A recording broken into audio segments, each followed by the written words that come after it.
My name, as you heard, is Alan Moskin. I live in Nanuet, New York, in Rockland County. I'm a retired civil trial attorney from New Jersey, and a World War II infantry soldier and a liberator. So when I hit 17, May 30th, 2 weeks later, I started Syracuse University.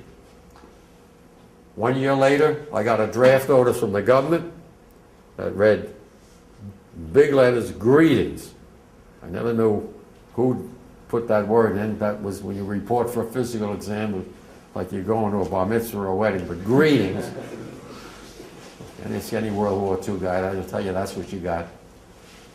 I passed my physical and I went to Camp Landing in Florida for 3 months of infantry basic training in the United States Army.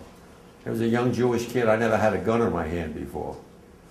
I've been around. I was an athlete. I went to summer camp, and everything, but I never shot or never knew anything about shooting.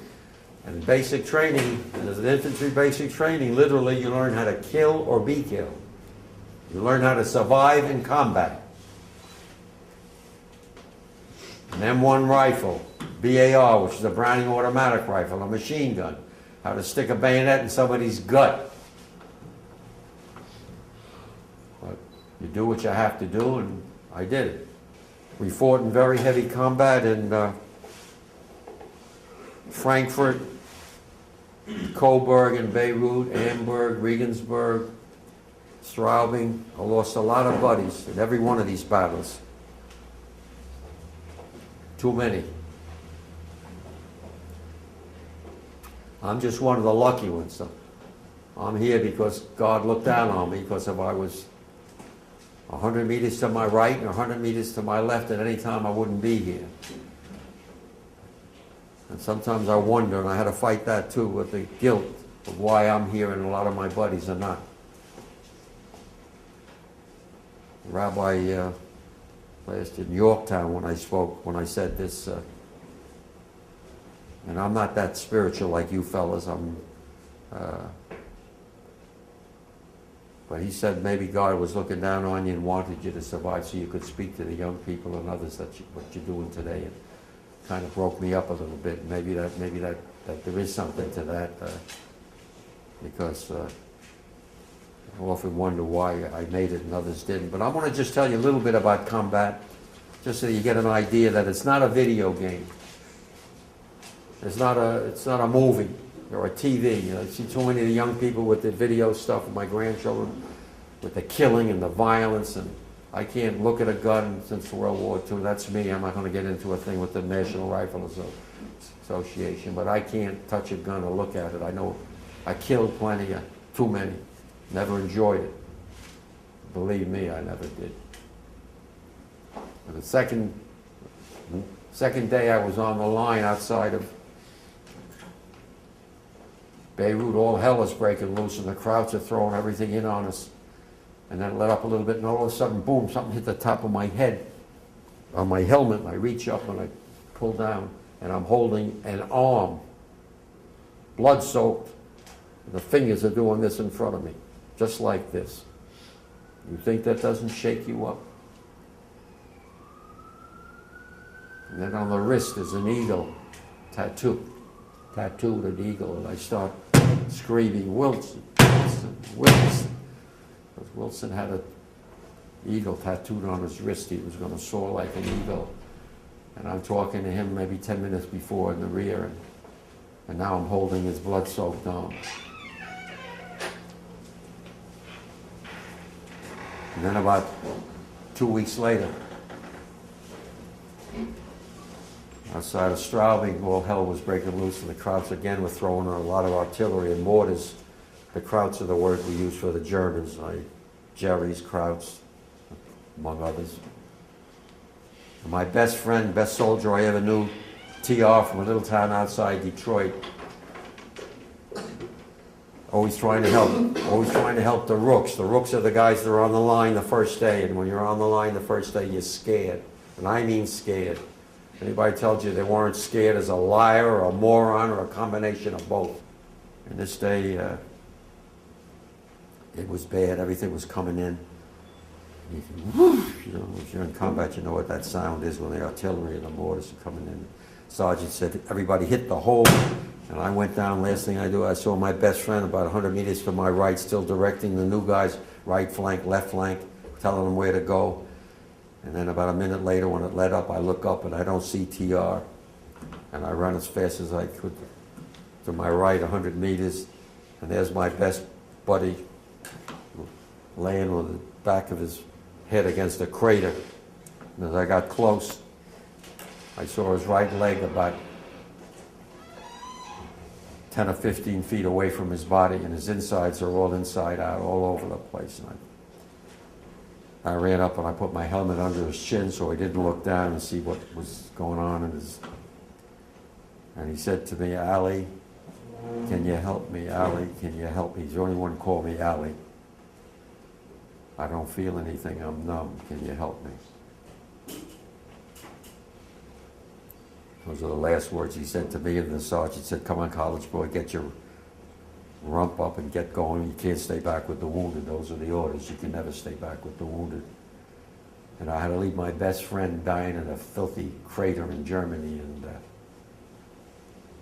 you don't get over that, believe me.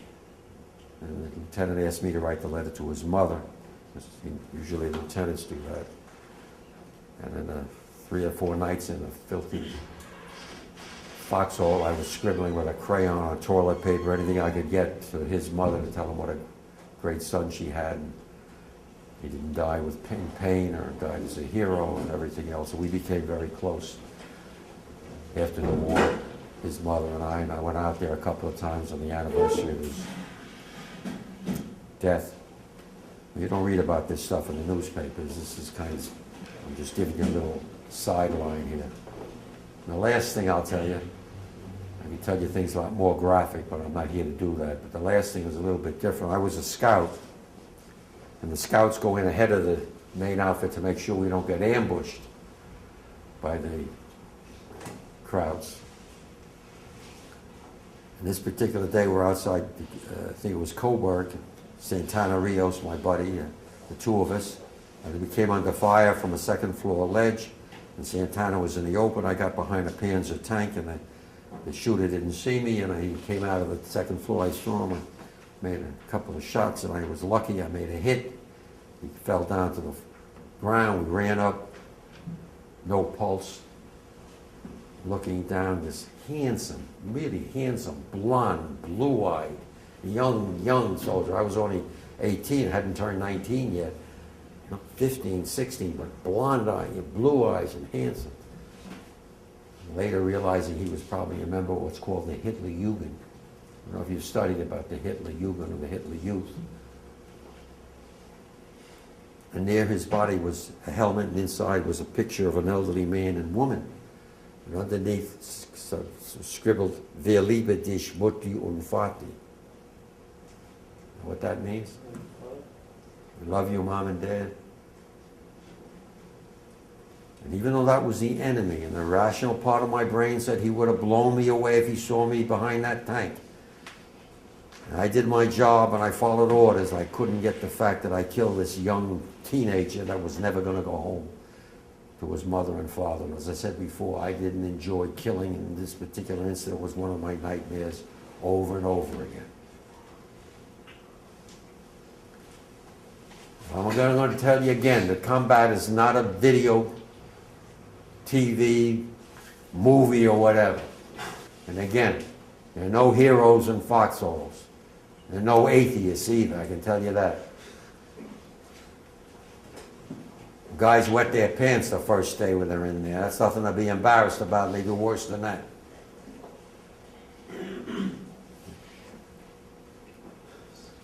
At any rate, from Germany, our outfit was moving from the west. The Russians, or allies, were coming from the east to squeeze the Krauts in between us. And we were taking a lot of prisoners. And mainly there was the Hitler Jugend. I didn't know who they were at the time, but we sort of found out. They were fanatical hate mongers.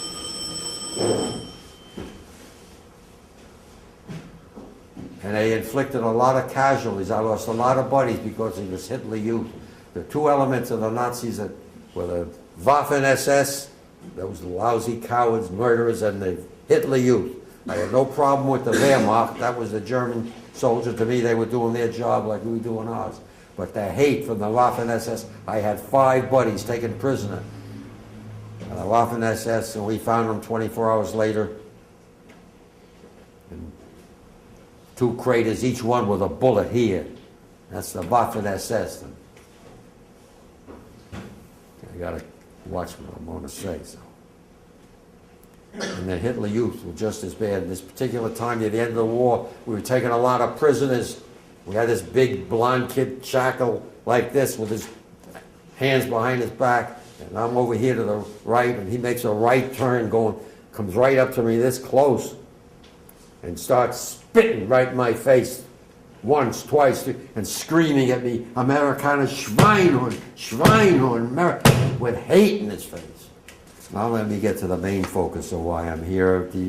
Around the beginning of May 1945, we came across a POW camp. You know what that is? Prisoner of war camp, and mostly RAF. That's what the RAF was. Gotcha. Royal Air Force, British flyboys. Pretty good shape, a little thin. And all of a sudden, thank you guys, geez, they were happy, they were free, thank God, blah, blah, blah. And then I heard some, guys, we hear there's a camp for Jews. There's a camp for Jews a few kilometers away. So we all looked at each other, my buddies and me, what's he talking? Camp for Jews? We didn't know anything about camps for Jews. And I say that because in Q&A and many of the places I speak, some of the kids come up afterwards and say to me, Mr. Moskin, you said you didn't know about camps for Jews. I thought you went over there to liberate, to free the Jews. No, at our level, we didn't know anything about camps for Jews. I'm not talking about President Roosevelt and the mucky mucks up top. We all loved our president, everybody in the neighborhood, everybody everywhere. Franklin, what an orator, what a speech. And then when I found out, God, about the St. Louis not being allowed to land with all those people, and the fact that the Jews, in my judgment, just weren't a priority. Those camps were going up for years, but I don't want to start politicizing here. But we didn't know anything about camps for Jews. And we were supposed to go toward Linz in Austria, where there was still some combat fighting going on. And we went into this forest. It was damp. It was dank.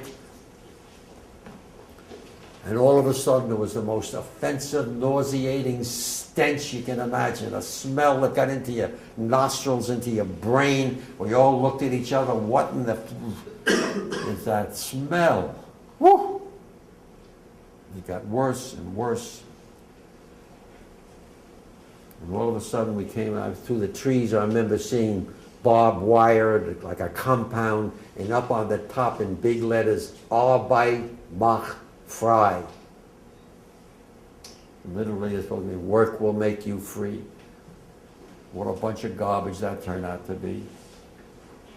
There was very little resistance. There was just one SS guy. For some reason, he was told to drop his gun by the interpreter in German 5 times. I was there. The idiot wouldn't drop his gun. So he had to blow him away. That's the last mistake he made. When we entered this camp, cut through the barbed wire, it turned out to be the Gunskirchen Lager, a subcamp of Mauthausen in Austria. When we entered that camp, it was the most horrific sight I've ever seen or ever hoped to see the rest of my life. There were piles of skeletal bodies on the left, and I mean skeletal. And on the right, the same thing. The stench I told you about. We had bandanas trying to cover our nose. Those who were alive were so emaciated it defied description. They were like, all I remember looking at like bones with no flesh, broomsticks. There was no flesh, cheeks all hollowed out, the eyes sunken back deep into the sockets of the head. No hair, most of them. The teeth that they had were discolored. There were sores all over the body. Unbelievable. We looked at each other, we couldn't believe what we were seeing.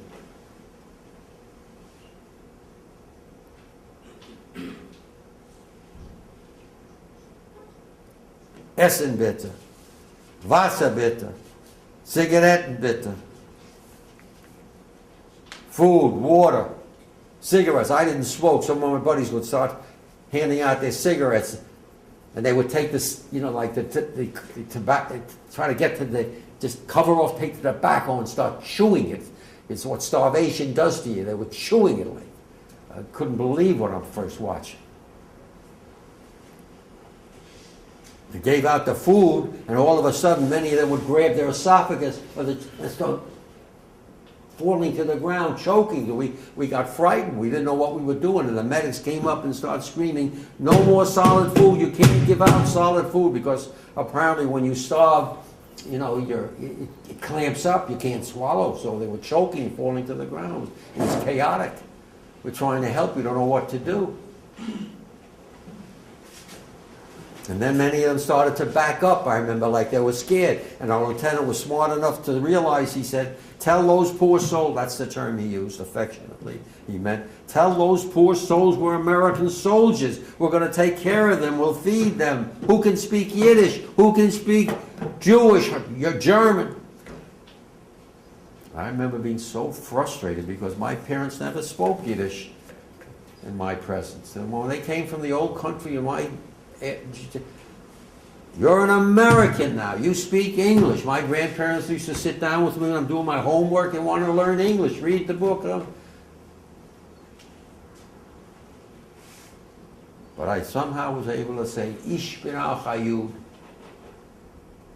I don't know where it came from. I still don't know where it came from. I'm not really the guy where I heard it. But "Ich bin auch a Yid," I'm also a Jew. When I said that for the first time, there were some smiles at the Gunskirchenlager.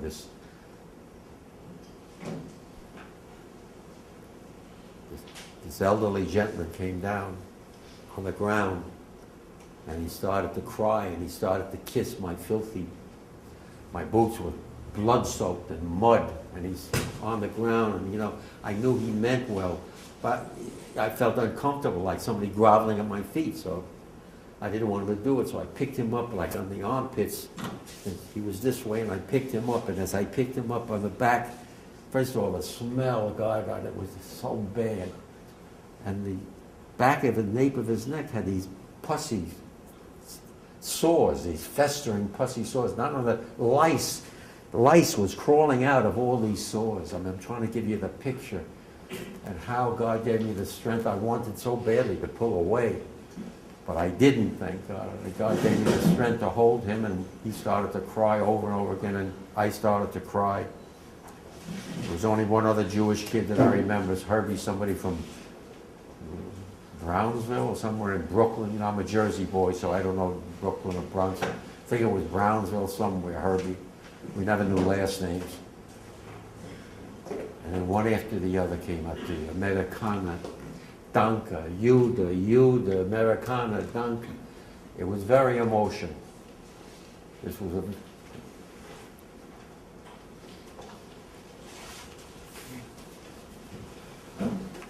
everywhere you looked.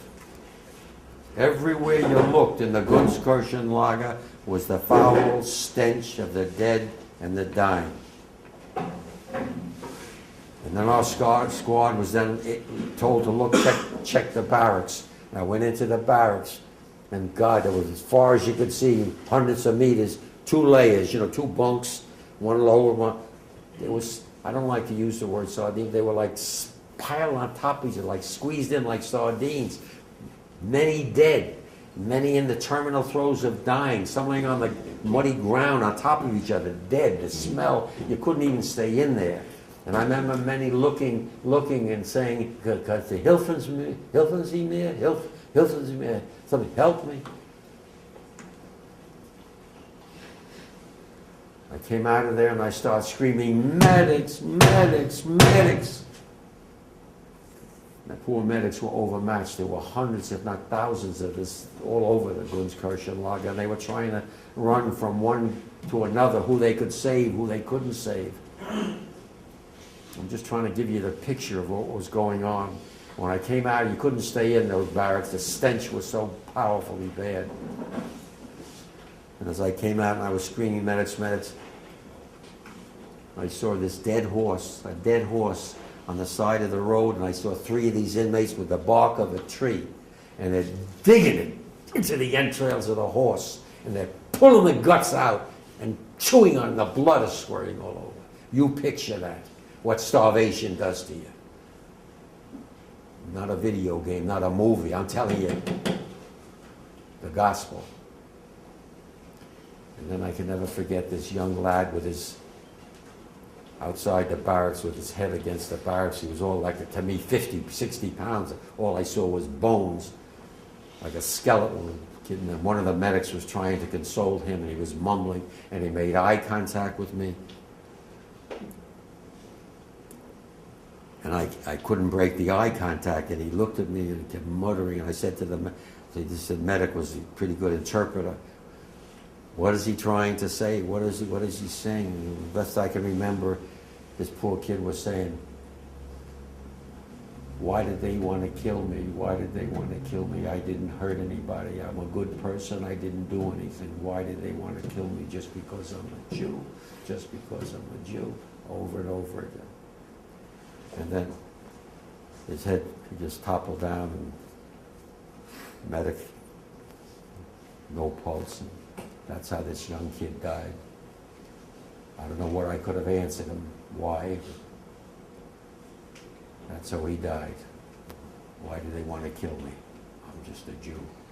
Or because I was a Jew or something. And I remember a few times feeling weak in the knees, and I had seen a lot of combat, and I had seen a lot of death, but this was just overwhelming. Maybe because it was Jewish people, I was a Jew, I don't know, but I do know this, that many of my non-Jewish buddies, they were just as upset as I was, if not more so, and they screamed out, they're going to kill every Nazi SOB. You don't treat people like this. After the war ended in Europe, in May of 1945, I remained in Austria and Germany as a member of the Army of Occupation. I was there for about a year, and I had the opportunity to speak to so many other GIs, Jews and Gentiles alike, as well as many hundreds of survivors who've been liberated from Dachau and Auschwitz-Birkenau, and Sobibor, and Bergen-Belsen, and Buchenwald, and Majdanek, and Kelno, and Treblinka. There's so many. There were hundreds, if not thousands, of these camps, all the sub-camps, all over Europe, going up in the 30s and 40s. One story was worse than the next. They had photos of the crematoria, the gas chambers. It was ghastly. It was unbelievable horror. It was mind-boggling. It's 66 years ago, almost to the day. Left a mark on me. In my heart, my soul. I wish I could get rid of the mark, but I can't. I keep repeating over and over again. How did this happen? Why did this happen? How did the free world let something like this happen? And I never got an answer that made any sense to me. So in the memory of those 6 million, every time I speak, in the memory of those 6 million, and remember that if you don't know it already, 1.5 million of the 6 were kids like you, children. The evil of these, I have to watch the words I'm going to use here because I'm pretty carried away. But these monsters, like Dr. Mengele and the others, they would put a person on the operating table and a stopwatch nearby, and they would start to cut without anesthesia. And the screams would go out. 10 seconds, 20 seconds, 30 seconds, whatever. And keep a record till the scream stopped. And the person would pass away. Evil we were fighting. Dr. Mengele and the rest of his butchers. And Ike told us. Ike is the name we use for our commanding general, Dwight D. Eisenhower. And he was ahead of his time. We didn't even realize it. He said, you're fighting evil here. Now you know it. If you didn't know it before, you know it now. Get it down, he told us. Get photos, pictures.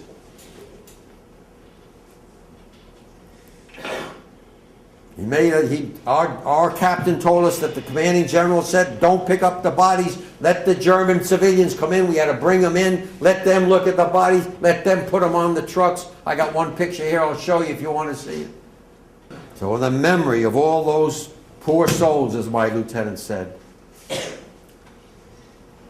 who were savagely degraded, dehumanized, tortured, slaughtered, and murdered by the Nazis without cause or reason, you must never ever forget what happened in the 30s and 40s in Europe, and what I'm telling you here.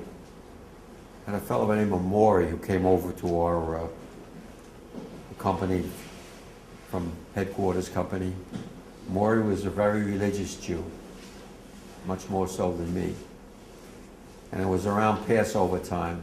You know, you forget holidays when you're in combat on the line. One day you don't even know what day. But Mesorah did, and he knew it was Passover. And Sergeant Ali, who was a big regular Army guy from Tennessee, and I don't think he ever saw a Jew or a colored person in his life until he was in the service. He was tough as nails, but Mesorah says to the sergeant, who's going back on 48-hour pass, R&R, we call it, rest and recreation, because you can't stay on a combat line every day. They try to alternate, let you get 2 days of rest and recreation, or else you go batty altogether. So it's Sergeant Ali's time to go, and Mesorah said to the sergeant, Sergeant, could you possibly bring me back a little cup egg matzah and gefilte fish? And I'm looking at Sergeant Ali, and I'm saying, oh my God, he don't even know what he's talking about. You know, he's talking. It's amusing, but it's not amusing. But I'm saying, he's telling the Sergeant Ali to bring back matzah and gefilte fish. 2 days later, the sergeant comes. He's got this big wrap of cloth, and he comes up. I think it was outside Nuremberg, near the end of right near the end of the war. Where's Mesorah? Where's Mesorah? And he opens up this and I say, oh my God, he's got egg matzah and he's got this tin of gefilte fish, and he even brought the chaim, you know, the horseradish. And where's Mesorah? And poor Mesorah had gotten hit by a mortar shell the day before. Sergeant Ali, this big, tough, regular Army guy, so happy that he somehow had gotten this for Mesorah, and we had to tell him that Mesorah was gone. And he turned around, and I never saw him ever tear up, and he just lost it. And we all did. And I'll never forget that. Because we got people like that Ahmadinejad and the rest of his ilk saying that the Holocaust never happened, it's a myth. And they're going to, in 10, 15 years when we're all gone, like myself and the survivors, they're going to come out of the woodwork and continue to say the Jews made it up, it didn't happen, ba ba ba ba. And you guys, if you think I'm lying, I made this story up, then don't say anything. But I'm here because, believe me, I'm not getting the big bucks what I'm doing here. I'm doing it because it's important for you guys to hear the message. And don't look at the next one. Each one of you got to make sure that what I saw never, ever happens again. I want to thank you very much, and God bless you all, and God bless the United States of America. Thank you very much.